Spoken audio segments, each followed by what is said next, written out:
కౌశికి ఇంటికి చిలకమ్మ భర్తలా యాక్టింగ్ చేసిన భద్రం చాలా కాన్ఫిడెన్స్గా ఇంట్లోకి దూసుకొస్తూ ఉంటాడు. అందరూ హాల్లోకి చేరుతారు. జగదాత్రి వెటకారంగా, ఏంటి భద్రం, ఇంకొకసారి ఈ ఇంట్లో అడుగు పెట్టనని చెప్పి మళ్ళీ వచ్చావేంటి అని అడుగుతూ ఉంటుంది ధాత్రి. అప్పుడు భద్రం, మేడం, నేను ఈసారి ఒక్కడినే రాలేదు, దయ్యాల జుట్టు పట్టుకొని బంధించి నిజం కక్కించే పెద్ద మాంత్రికుణ్ణి తీసుకొచ్చాను అని భద్రం అంటూ ఉండగా అందరూ షాక్ అవుతూ ఉంటారు. అప్పుడే ఒక పెద్ద మాంత్రికుడు ఇంట్లోకి వస్తాడు. ఇక మాంత్రికుడు తన పూజని స్టార్ట్ చేస్తాడు. హాల్లో ఒక చాప వేసి మాంత్రికుడు కూర్చొని ఆ చిలకమ్మని కూర్చోబెట్టమని అంటూ ఉండగా, నేను కూర్చోను అని చిలకమ్మ అంటూ ఉండగా వైజయంతి బలవంతంగా చిలకమ్మని, అదే రాగిణిని ఆ మాంత్రికుడు ముందు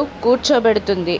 దాంతో అతడు గట్టిగా అరుస్తూ తిడుతూ మంత్రాలు చదువుతున్నట్టు యాక్టింగ్ చేస్తూ భస్వాన్ని చిలకమ్మ మీద గట్టిగా కొడుతూ విసిరేస్తూ వేప కొమ్మలతో చిలకమ్మని కొడుతూ ఉంటాడు. అదంతా చూసిన జగదాత్రి తట్టుకోలేక, అయ్యో అత్తేని ఇప్పుడు ఎలా కాపాడాలి అనుకుంటున్న టైంలోనే చిలకమ్మని కొడుతున్న మాంత్రికుని చేతుల్లోని వేప కొమ్మలని నిషి లాగేసుకుంటుంది.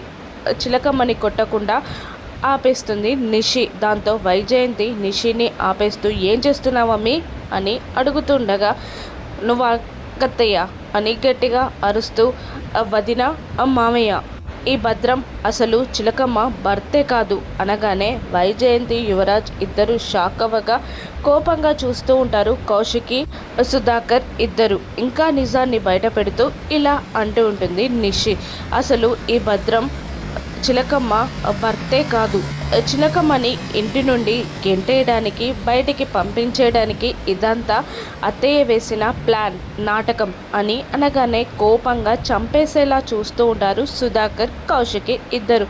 నిషి నిజాన్ని బయట పెట్టగానే జగదాత్రి చాలా హ్యాపీగా పొంగిపోతూ ఉంటుంది. నిషి ఇదంతా ఎందుకు చేస్తుంది? జగదాత్రిని నమ్మించి మోసం చేయడానికే చేస్తుందా, లేదంటే నిషిక నిజంగా మారిందా? రాను ఎపిసోడ్స్లో చూద్దాం. Thank you for watching.